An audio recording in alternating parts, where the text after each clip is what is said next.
성도 여러분들 안녕하십니까? 새 2023년 첫 안식일을 맞으면서 성도님들께 진심을 담아 인사를 드립니다. 2023년 올해는 날마다 더욱 새로움을 맛보는 믿음의 생애가 되시기를 간절히 축원합니다. 이 신년 첫 안식일의 말씀의 제목을 처음 사랑으로 이렇게 했습니다. 먼저 오늘 본문의 말씀을 보도록 하시겠습니다. 계시록 2장 1절과 4절에 있는 말씀입니다. 에베소 교회의 사자에게 편지하라.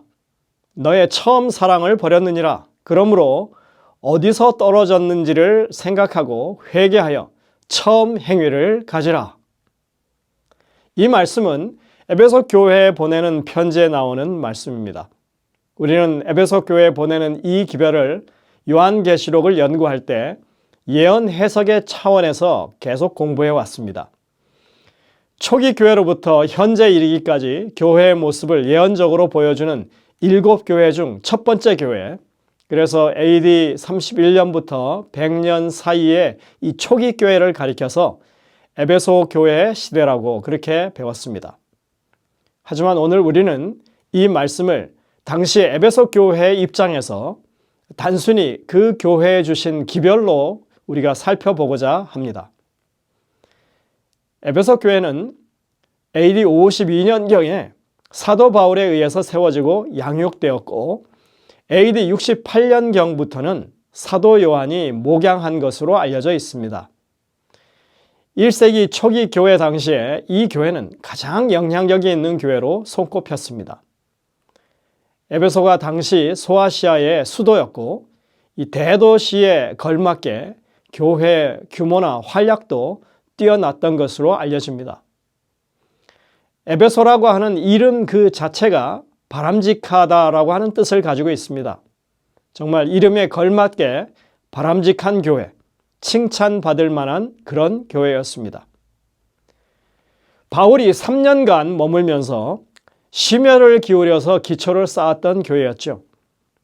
이방인 그리스도인과 유대인 그리스도인들이 공존하는 교회로서 당대 좋은 모본이 될 만한 그런 교회였습니다. 교회 창립 10주년 즈음에 AD 62년경인데요. 그때 바울이 로마의 감옥에서 보낸 에베소서에서 그 상황을 잘 다루고 있는데 우리는 거기서 이 교회의 형편을 엿볼 수 있는 것입니다. 그리고 교회 창립 15년이 지나면서 AD 68년경 사랑의 사도였던 요한이 이 교회의 책임자로 부임하게 되죠. 그리고 얼마 지나지 않아 예루살렘 성이 함락되면서 이 초기의 교회의 구심점 역할을 했던 예루살렘 교회가 사라지게 되자 에베소로 그 구심점이 옮겨지게 되는 것입니다. 보통 교회가 한 15년 정도 성장하면 가장 왕성하게 활동하는 그런 시기라고 할 수 있습니다. 그럴 때 이 사도 요한까지 부임했으니까 그 교회가 더욱더 부흥하게 되는 것은 너무나 당연한 일이었습니다. 이 요한이 부임하기 몇 년 전에 에베소서를 통해서 바울은 이미 그 교회 형편을 칭찬하고 있습니다. 주 예수 안에서 너희 믿음과 모든 성도를 향한 사랑을 나도 듣고 내가 기도할 때마다 기억하며 너희로 말미암아 감사하기를 그치지 않는다. 이렇게 표현하고 있습니다. 믿음과 사랑에 있어서 바울이 늘 기억하고 감사하는 교회였다. 이렇게 말하는 것입니다. 그러니 요한이 부임했을 당시에는 더 왕성한 교회였을 테고 그야말로 당대의 가장 부흥한 교회 그리고 명실상부 그 시대를 대표할 만한 교회로 자리매김할 수 있는 것입니다. 이제 그로부터 거의 30년이 지나서 에베소 교회에 보내는 요한계시록의 이 편지가 우리에게 지금 들려져 있는 것입니다. 이 편지는 매우 짧은 형식을 취하고 있습니다. 하지만 그 시작은 칭찬으로 가득 차 있습니다. 내가 내 행위, 수고, 그리고 인내를 안다. 이렇게 시작합니다. 여기서 말하는 행위, 수고, 인내 이 세 단어 속에 에베소 교회가 그간 겪어왔던 믿음의 여정이 고스란히 담겨져 있습니다. 30년간의 세월이 결코 순탄하지 않았던 것입니다. 핍박의 물결과 이설의 바람이 그칠 줄 몰랐습니다. 그동안 네로 황제의 박해도 있었고 예루살렘의 멸망도 겪었습니다. 로마 정부에 저항하는 유대인들에 대한 증오와 핍박이 교인들에게 고스란히 전가되는 시기였습니다. 1세대 교인들, 1세대 교회 지도자들은 이제 거의 사라졌고 이제 교회의 운명은 점차 어두운 그런 상황 가운데 놓여 있었습니다. 이런 험한 세월을 보내는 중에도 그런데 에베소 교회는 그들이 하던 일들에 충실했다고 말하고 있는 것입니다. 주님은 그들이 행한 일과 수고와 인내를 인정하십니다. 에베소서와 이 계시록 사이에는 35년이라고 하는 공백이 있었음에도 불구하고 에베소 교회에 대한 칭찬은 그대로인 것을 우리가 볼 수 있습니다. 우리는 에베소 교회의 모습 속에서 어려움 속에서도 성실하게 일하는 아름다운 교회의 모습을 봅니다. 시련이 다가올수록 핍박이 심해질수록 말씀으로 세워진 교회는 더욱 단단해지게 됩니다. 여러분들 오늘날의 교회들도 3년간의 코로나 팬데믹으로 인해서 여러 가지 시련을 겪었었지만 더 헌신적이고 어려움 속에서도 더욱 열심히 선교하려고 노력하고 있는 그런 모습을 우리가 보고 있지 않습니까? 하나님은 이러한 교회의 행위와 수고와 인내를 아십니다. 그리고 그 교회에 대한 칭찬은 계속됩니다.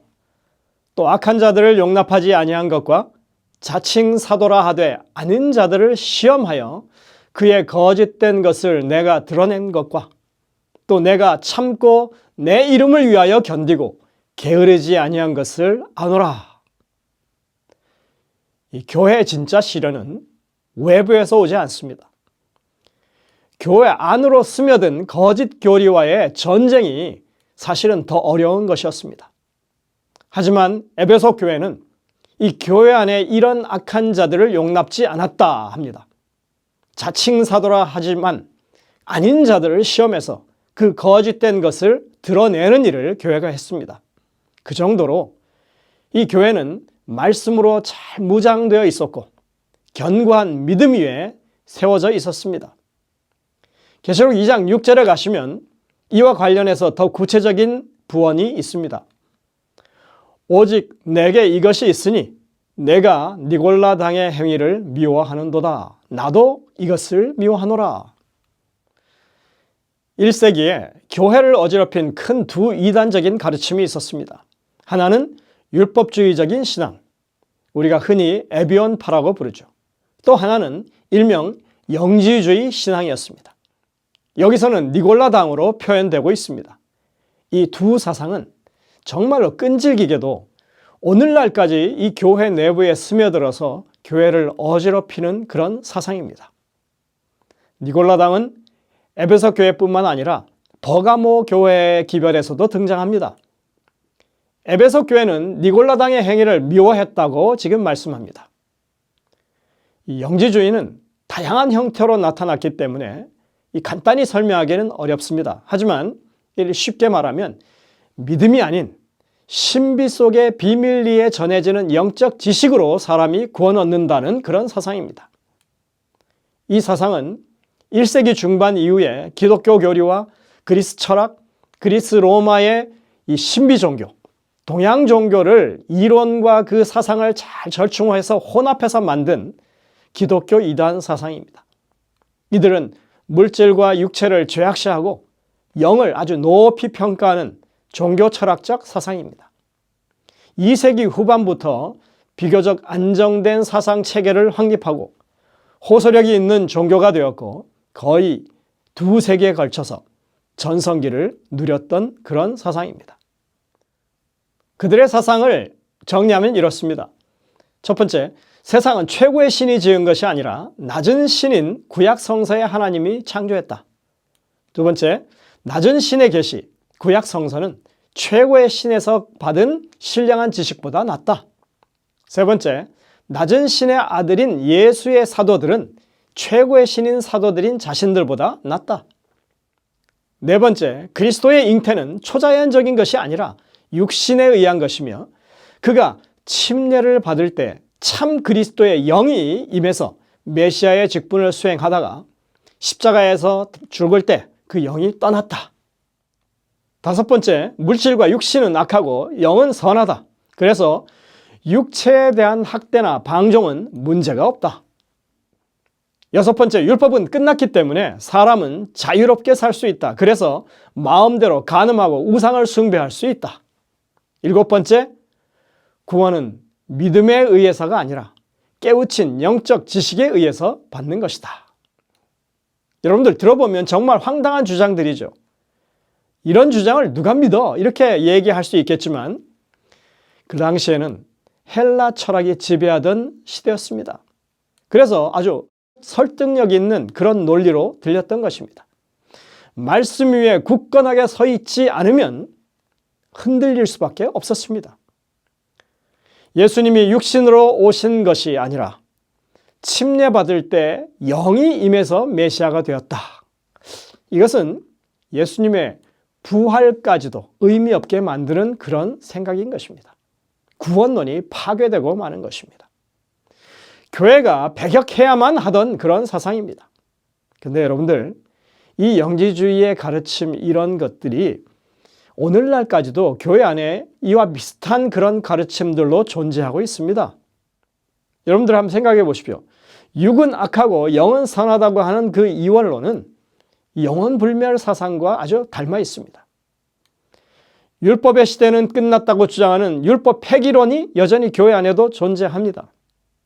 특별한 교리를 이해해야만 구원에 이른다는 이 지식 중심의 신앙 논리 또한 여전히 그 영지주의의 가르침의 하나의 반향인 것입니다. 이런 것들은 지금도 기독교 안에 여전히 잔존하고 있습니다. 한 가지 분명한 것은 율법주의나 영지주의 이 모두가 다 성령을 인정하지 않기에 생기는 오류들이라고 하는 것입니다. 율법주의자들 입장에서 보면 자기 눈앞에서 당장 행동을 교정해야만 직성이 풀리는 것입니다. 우리 안에 역사하시는 성령을 믿지 않습니다. 순종은 자발적인 것인데 억지로 만들어서라도 굴복시켜야 한다는 것입니다. 성령은 우리의 자유의지의 선택을 진정으로 존중하십니다. 때로는 시간이 걸립니다. 그래서 참고 기다리십니다. 우리는 성령이 강력하게 역사하시도록 기도하면서 인내해야 하는 것입니다. 영지주의도 마찬가지입니다. 구원에 관한 모든 지식과 믿음이 성령을 통해서 말씀 가운데 주어진다고 하는 사실을 부정하는 것입니다. 그들은 말씀 대신 자신들의 특별한 영적 깨우침을 중시합니다. 말씀을 통하여 역사하시는 성령을 부정합니다. 결국 그들의 가르침은 말씀이 아닌 자신들의 생각에서 나오게 됩니다. 하지만 에베소 교인들은 사도들의 가르침을 충실히 잘 따랐고 이러한 이설들을 부정하고 받아들이지 않았던 것입니다. 우리들도 이 말씀의 바른 가르침 위에 굳건하게 서는 2023년 한 해가 되었으면 좋겠습니다. 에베소 교회는 참 여러모로 칭찬받을 만한 교회였습니다. 그러나 그들에게 한 가지 책망이 주어지고 있죠. 바로 오늘 본문의 말씀입니다. 다시 한번 그 말씀을 보겠습니다. 에베소 교회 사자에게 편지하라. 너의 처음 사랑을 버렸느니라. 그러므로 어디서 떨어졌는지를 생각하고 회개하여 처음 행위를 가지라. 그들에게 주어진 유일한 책망인데, 그런데 그것이 그들의 모든 칭찬을 가릴 만큼 치명적인 잘못이라고 말씀하고 있습니다. 만약 그렇게 돌이키지 않으면 이 촛대를 그 자리에서 옮기겠다고, 이 교회가 가지고 있는 정말 중요한 직분을 그들이 감당할 수 없게 될 것이라고 말하는 것입니다. 그들이 그 극한 고난의 시기에도 고통을 참고 주님의 이름을 위하여 견디고 게으르지 않았다고 칭찬받았었는데, 온갖 이설들이 난무했던 때 말씀의 원칙 위에 굳게 서서 버텨왔던 그들이었는데 그들에게 한 가지 부족한 것이 드러난 것입니다. 바로 사랑이 결핍됐다고 하는 것입니다. 그들은 35년 전 사도 바울의 편지를 받을 때만 해도 성도를 향한 사랑이 부각되는 그런 교회였습니다. 그러나 그 당시에 보내진 에베소서의 내용을 우리가 잘 살펴본다면 우리는 에베소 교회에서 이 성도 간의 사랑에 문제의 불씨가 있었다고 하는 것을 짐작할 수 있습니다. 에베소서에 보면 교회 안에는 분열의 이 불씨가 있었습니다.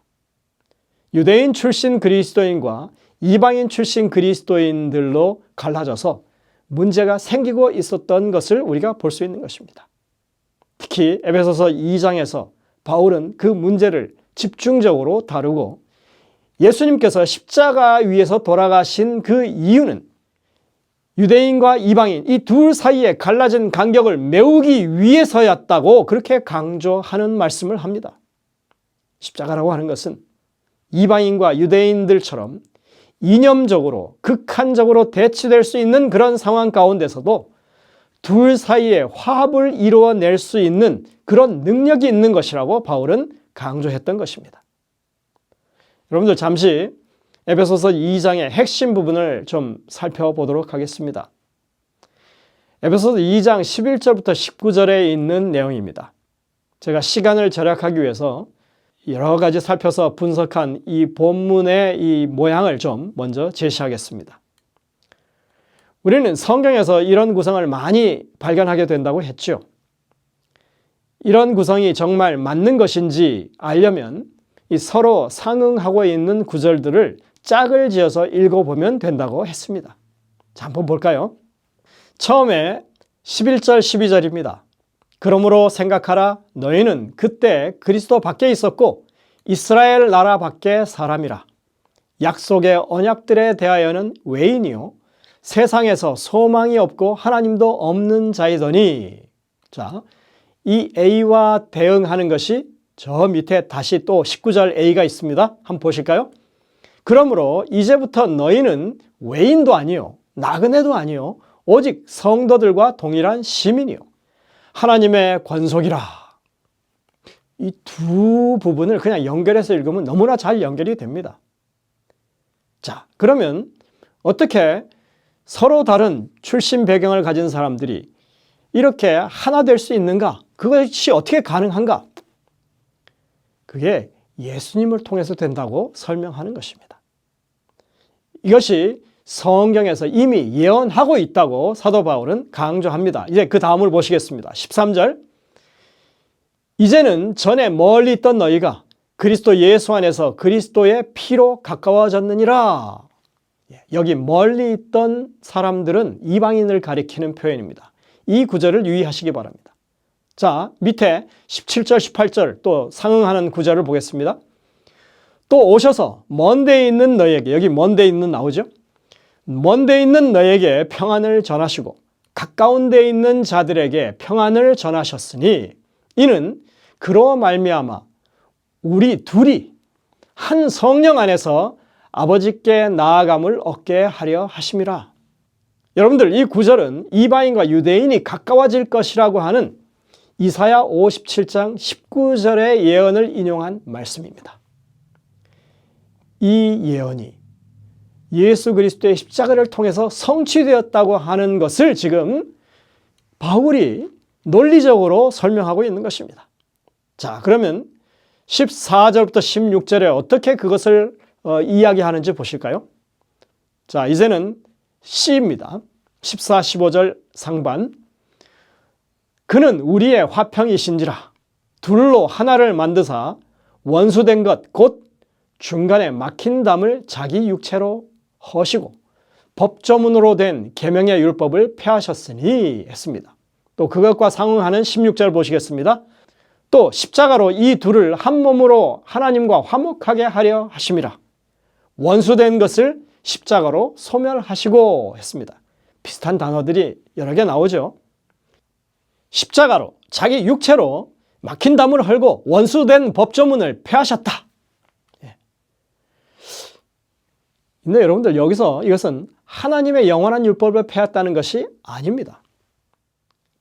에베소서 2장은 그 어디에서도 하나님의 영원한 율법이 패했다고 말하지 않습니다. 하나님의 영원한 율법이 유대인과 이방인을 갈라치게 했다고 하지 않습니다. 그것은 하나님의 율법이 아니었습니다. 하나님의 율법은 이웃사랑을 말하지 않습니까? 여기서 말하고 있는 이방인과 유대인을 이렇게 갈라서 원수로 만든 것은 그들 자신이 만들어 놓은 장로들의 유전, 구전법이었습니다. 이런 악법은 이제 그리스도의 십자가로 말미암아 완전히 폐지되었다. 그러니 서로 화목하는 것이 구원받은 백성의 도리라 이렇게 말씀하고 있는 것입니다. 자, 15절 이제 마지막 부분이죠. 그 가장 중심에 있는 이야기는 이렇습니다. 이는 이 둘로 자기 안에서 한 세 사람을 지어 화평하게 하시고 했습니다. 그리스도 안에 있으면 새로운 피조물이 됩니다. 이방인도 그렇고 유대인도 그렇습니다. 그래서 이제는 모두 교회 안에서 한 세 사람이 된 것입니다. 이 바울의 이 논리는 상당히 설득력이 있습니다. 바울은 지금 에베소서를 통해서 성령의 하나 되게 하시는 능력이 교회에 큰 변화를 가져올 것을 예견하고 있습니다. 에베소 교회는 스마트한 교회였습니다. 그들은 그 기별을 이해했고 성도 간에 화목해 하는 부흥을 위해서 노력했을 것이 분명합니다. 하나님의 사랑을 깨달으면 당연히 우리 형제 자매들을 사랑하게 되는 것입니다. 그래서 바울은 에베소서 5장 2절에서 이렇게 강조합니다. 그리스도께서 너희를 사랑하신 것 같이 너희도 사랑 가운데서 행하라.